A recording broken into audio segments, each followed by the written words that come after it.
आलसी कौवे कोई काम करना पसंद नहीं करते थे। वो सारा सारा दिन घर में बैठे रहते। कालू जी, मुझे बहुत भूख लगी है, जाओ मेरे लिए कुछ खाने को लाओ। वाह रे पत्नी, मैं तो खुद भूखा हूँ और तुम मुझे अपना दाना लाने के लिए कह रही हो। जाओ जग्गू, अपनी माँ और मेरे लिए दाना ढूंढ कर लाओ। ना पिताजी ना, मैं तो थक जाता हूँ, आप अपना भोजन खुद लाएं। ऐसे रोज भोजन पर जाने से पहले वो तीनों लड़ते थे।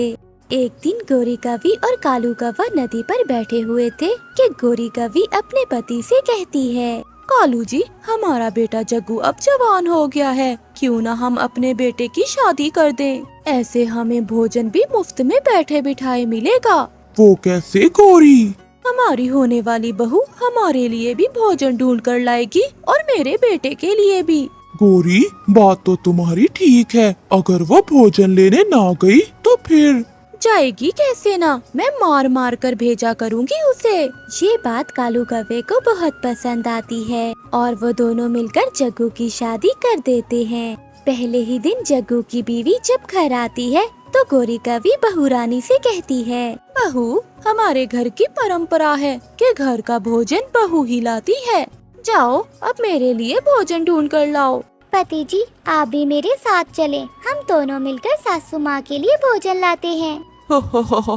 मैं तो कभी भोजन लेने गया ही नहीं। फिर बहू रानी अकेले ही भोजन लेने चली जाती है।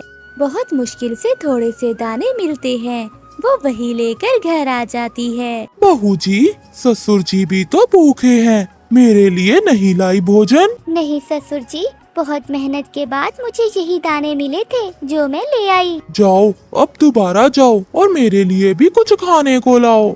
बहू रानी फिर से निकलती है। ये कैसे परिवार में फंस गई मैं, इनकी तो भूख ही नहीं मिटती। ऐसे ही कुछ दिन गुजर जाते हैं और एक दिन जग्गू की पत्नी को चक्कर सा आता है और वो गिर जाती है। कालू कौवा उसे बुलबुल डॉक्टर के पास ले जाता है। बुलबुल चेकअप करती है। बधाई हो जग्गू कौवे, तुम पिता बनने वाले हो। तुम्हारी पत्नी को अब आराम की जरूरत है, इसे दाना लेने ना भेजना। ये सुनकर जग्गू बहुत खुश होता है। पति जी, मैंने जो कुछ करना था मैंने सब किया, अब आप ही कुछ अपने आने वाले बच्चे के लिए करें। मैं करूँगा, मैं सारे काम करूँगा। फिर वो दोनों घर चले जाते हैं। जग्गू बेटा, तुम्हारी पत्नी अब कामचोर हो गई है। जब काम करने को दिल ना करे तो ऐसे ही चक्कर आते हैं। नहीं माँ जी, मेरी पत्नी माँ बनने वाली है और आप दादी। ये सुनकर कालू और गोरी खुश होने की बजाय परेशान हो जाते हैं। तो क्या बहू अब भोजन लेने नहीं जाया करेगी? नहीं पिताजी, डॉक्टर ने मना किया है। सासू माँ जी, जब हमारा बच्चा आ जाएगा तो मैं फिर से दाना लेने जाया करूँगी। मैं तो तुम्हें ब्याह कर ही भोजन लेने के लिए आई थी, चुपचाप दाना लेने जाओ, वरना अभी के अभी तुम्हें इस घर से निकाल दूंगी। माँ, ये मेरी पत्नी है और मेरे होने वाले बच्चे की माँ, मैं इसे अकेला नहीं छोड़ सकता। चलो पत्नी, हम कहीं और जाकर रह लेंगे। ऐसे जग्गू अपनी पत्नी को लेकर वहाँ से चला जाता है। छीन लिया, उस डाइन ने मुझसे मेरा बेटा छीन लिया। घर में बैठे बिठाए दाना मिल रहा था, ना ये अंडा देने वाली होती और ना सारा काम खराब होता। जग्गू और उसकी पत्नी एक पेड़ पर छोटा सा घोंसला बनाकर रहने लगते हैं। अब जग्गू कौवा दाना लेने जाता और जग्गू की पत्नी अंडे का ख्याल रखती। कई दिनों के बाद कालू कौवा और गोरी कौवी भी घर से निकलते हैं। नदी पर अपने बेटे और बहू को बैठा देखकर वो दोनों वहाँ आ जाते हैं। जग्गू बेटा, अब लौट आओ घर में। मैंने सोचा था कि 1-2 दिन में तुम लौट आओगे, मगर तुम लौटे ही नहीं। माँ, अब मैं दोबारा कभी वहाँ नहीं जाऊँगा जहाँ रिश्तों में प्यार ना हो। उस घर में केवल लालच ही लालच हो। मेरी पत्नी ने मुझे प्यार से जीना सिखाया, काम करना सिखाया और मेहनत करना सिखाया। अब मैं इसे छोड़कर नहीं जा सकता। सासू माँ जी, गुस्सा न करें, हम नहीं चाहते कि हमारा आने वाला बच्चा भी आप दोनों की तरह आलसी बने। हम जहाँ भी हैं खुश हैं। ऐसा कहते हुए जग्गू और उसकी पत्नी वहाँ से चले जाते हैं। कालू जी, बात तो सच्ची कर गए, बहू और मेरा बेटा भी। अगर हम भी मेहनत करते तो हमारा परिवार भी हंसी खुशी की जिंदगी गुजारता। हाँ गोरी, जो आते शुरू से हों उन्हें खत्म करते करते पक्षी खुद ही खत्म हो जाते हैं। इस कहानी से हमें सीख मिलती है कि हमेशा मेहनत करें। प्यारे दोस्तों, इस कहानी को लाइक, चैनल को सब्सक्राइब और अपने दोस्तों के साथ शेयर करना मत भूलिएगा। आपका धन्यवाद। मेरे बच्चों, मेरे पास आ जाओ। लगता है आज जुदाई का समय आ गया है। मेरी सांसें उखड़ रही हैं। बच्चों, ऐसा लग रहा है जैसे किसी समय भी मेरी सांस रुक जाएगी। मम्मा, ऐसा ना कहो मम्मा, आप ठीक हो जाएंगी। पहले भी तो आप कई बार बीमार होती हैं, तब भी तो आप ठीक हो गई थी ना मम्मा। नहीं मेरे बच्चे, मैं देख रही हूँ। तुम मेरी बात ध्यान से सुनो। तुम मेरी बड़ी बेटी हो। देखो, तुम्हारा भाई अभी बहुत छोटा है, इसे मैं तुम्हारे सहारे छोड़कर जा रही हूँ। मुझे पता है मेरी बेटी, तुम भी अभी इस जंगल से अनजान हो। तुम्हें भी माँ की ममता की जरूरत है, मगर तुम पर ये एक बहुत बड़ी जिम्मेदारी आ गई है मेरी बेटी। तुम्हें अपने भाई की हिफाजत करना होगी। बेटी, ये जंगल बहुत जालिम है। शायद यहाँ तुम्हारी कोई मदद ना करे। तुम्हें खुद पर विश्वास करना होगा मेरी बेटी। अगर तुम कभी दुखी हो तो चांद की तरफ देखकर मुझे याद कर लेना। ऐसे तुम्हारे दिल को शांति मिल जाएगी। और रानो चिड़िया लंबे लंबे सांस लेते हुए अचानक खामोश हो जाती है। माँ, माँ बोलो ना। दीदी, मम्मा बोल क्यों नहीं रहे? कुछ नहीं भाई, मम्मा सो गई हैं, हमेशा हमेशा के लिए। और जब हम बड़े हो जाएंगे तो हमारी मम्मा उठ जाएंगी। मम्मा, मैं आपकी हर ख्वाहिश पूरी करूंगी। मैं अपने भाई का ध्यान रखूंगी। ऐसे रानो की बड़ी बेटी ये मान लेती है कि उसकी मम्मा अब नहीं रही। दीदी, मुझे भूख लगी है, कुछ खाना है। मैं अभी जाती हूँ मेरे भाई। पता है मम्मा ने कहा था जब मैं जाऊँ तो अपने छोटे भाई से कहना कि वो घोंसले से बाहर ना जाए। ओके दीदी, मैं बाहर नहीं जाऊँगा। फिर बड़ी बहन भोजन की तलाश में निकल जाती है। गुड़िया कालू कौवे के पास जाती है। कालू अंकल, मेरी मम्मा इस दुनिया में अब नहीं रही। क्या आप मुझे अपने साथ ले जाएंगे दाना लेने के लिए? हमारी उड़ान बहुत तेज है और तुम अभी इतना तेज नहीं उड़ सकती, इसलिए तुम्हारा साथ हमारे साथ आना अच्छा नहीं रहेगा। तुम तोते के साथ चली जाना। फिर रानो की बेटी तोते की तरफ चली जाती है। तोते अंकल, मेरा भाई घोंसले में अकेला है, उसे भूख लगी हुई है। मुझे दाना लेने जाना है, पर मुझे ये नहीं पता कि दाना कहाँ से मिलेगा। क्या आप मुझे अपने साथ ले जाओगे? मैं तुम्हें जरूर ले जाता, मगर मेरे पास दाना है। आज मुझे आराम करना है। तुम अकेली ही चली जाओ। हर रोज कौन जाएगा तुम्हारे साथ? और गुड़िया नाराज होकर एक पेड़ पर बैठ जाती है। मम्मा, आप बिल्कुल ठीक कहती थी। ये जंगल बहुत जालिम है, यहाँ कोई किसी की मदद नहीं करता। लेकिन मैं अपने भाई के लिए सब कुछ करूँगी। मैं अपनी माँ की बहादुर बेटी हूँ। ऐसे कहते हुए गुड़िया रोने लग जाती है और फिर अकेले ही नदी की तरफ चल देती है। आज गुड़िया की अपनी माँ के बगैर पहली उड़ान थी और उसे ये बात आज ही मालूम हो गई थी कि माँ के बगैर जिंदगी बहुत मुश्किल है। गुड़िया का उड़ते उड़ते ध्यान कभी अपने भाई की तरफ जाता कि वो कहीं घोंसले से न गिर जाए, मगर जब वो वापसी का सोचती तो अपने भाई की भूख याद आ जाती। इसी चिंता में वो नदी के पास जाकर बैठ जाती है। वहीं पास में ही गुड़िया को कुछ मकई के दाने मिल जाते हैं। वो जल्दी से कुछ दाने उठाती है और अपने घोंसले की तरफ लौट जाती है। दीदी, आपने इतनी देर कर दी आने में। पता है मुझे बहुत भूख लगी हुई है।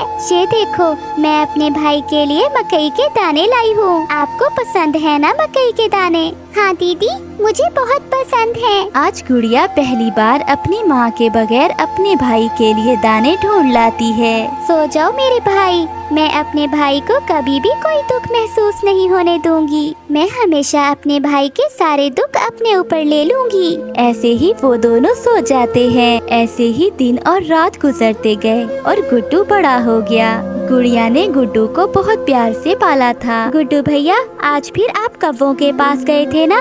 पता है मम्मा ने मुझे भी कौवों के पास जाने से मना किया था। दीदी, आप बड़ी हो, इसका मतलब ये नहीं मैं हर जगह आपसे पूछ कर जाया करूँगा। अब मैं भी बड़ा हो गया हूँ, अपना अच्छा बुरा देख सकता हूँ। गुड़िया खामोश हो जाती है, मगर गुड्डू की दोस्ती कौवों से हो गई थी। वो घर से निकलते ही उन कौवों के पास चला जाता। सुनो कालू जी, देखा कितना प्यार है उस गुड़िया और गुड्डू में। हाँ, वो तो है। और तुम ये भी जानते हो कि मुझे बहुत मजा आता है ऐसे प्यार में लड़ाई डालने से। गौरी, वो कौन सा तुम्हारी नई आदत है? गुड्डू बता रहा था कि गुड़िया उसे हमारे पास आने से मना करती है। क्यों ना कालू जी, इन दोनों बहन भाइयों में लड़ाई कराई जाए।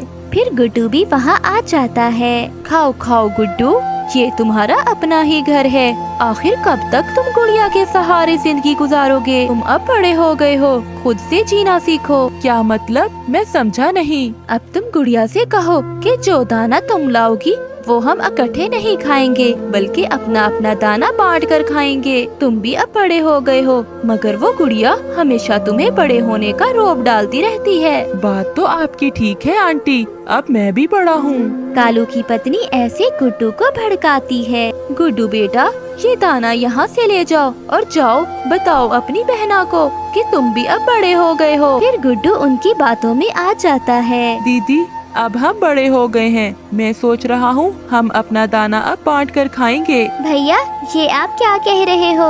मम्मा ने कहा था हमेशा मिलकर रहना और एक दूसरे का ख्याल रखना। वो तो छोटे होते की बात थी, अब हम बड़े हो गए हैं। भैया, तुम मेरे लाड का नाजायज फायदा उठा रहे हो। दीदी, जो भी समझो, लेकिन मैं तो दाना अकेला ही खाऊंगा। फिर गुड़िया खामोश हो जाती है। गुड्डू, बहुत मुश्किल से मानी होगी तुम्हारी दीदी। हाँ, मान तो नहीं रही थी, मगर मैंने जिद की तो चुप कर गई। हाँ गुड्डू, खामोश तो होना ही था।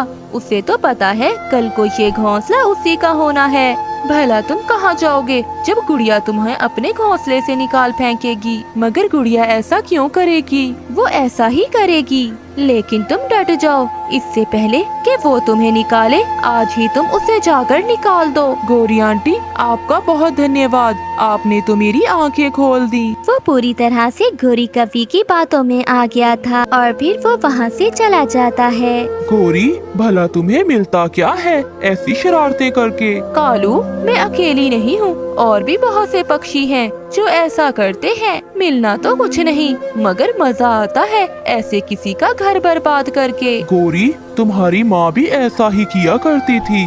तो कालू जी, क्यों ना काम जारी रखूं मैं अपनी माँ का? मुझे ये अच्छा नहीं लगता कि रोज रोज मैं तुमसे झगड़ा करूं। मैंने आज एक फैसला किया है। गुड्डू, क्या हुआ? क्या फैसला किया है? तुम गुस्से में क्यों हो? ये घोंसला अब तुम्हारा होगा या मेरा? हम इकट्ठे नहीं रहेंगे। गुड्डू भैया, शर्म करो, ये तुम क्या कह रहे हो? खूब शांति पहुंचा रहे हो अपनी माँ की आत्मा को। अब ये माँ कहाँ से आ गई? मुझे पता है तुम मुझे यहाँ से निकाल दोगी। मैं छोटा हूँ ना।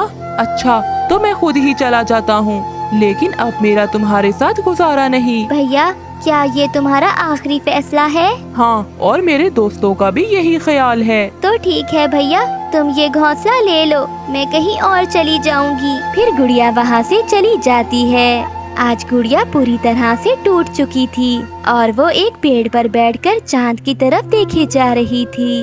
माँ, तुमने कहा था ना, जब कभी दुखी हो ना तो चांद की तरफ देखकर मुझे याद कर लेना। माँ, मैंने अपने भाई को पालने में बहुत दुख उठाए, मगर मैं कभी घबराई नहीं। मैंने बहादुरी से किया हुआ वादा आपसे पूरा किया, लेकिन माँ, मैं आज बहुत दुखी हूँ। माँ, मुझे आज रोने दो। माँ, मुझे रोने दो आज। आंटी, मैंने कर दिया, आपने सच ही कहा था। घोंसले के नाम पर गुड़िया मुझसे लड़ने लगी, मगर मैंने भी गुड़िया को घर से निकाल ही दिया। अरे वाह गुड्डू, मजा ही आ गया। अब कहाँ बैठ रहे हो तुम? चलो भागो यहाँ से, रोज आ जाते हो दाना खाने के लिए। जाओ और अपना दाना ढूंढ कर खाओ। क्या आंटी, क्या हुआ आपको अचानक से? जाओ गुड्डू, जाओ, अब यहाँ से भाग जाओ। तुम्हारी आंटी की मुराद पूरी हो गई है, अब मुझे तुमसे कोई काम नहीं। भाग जाओ यहाँ से।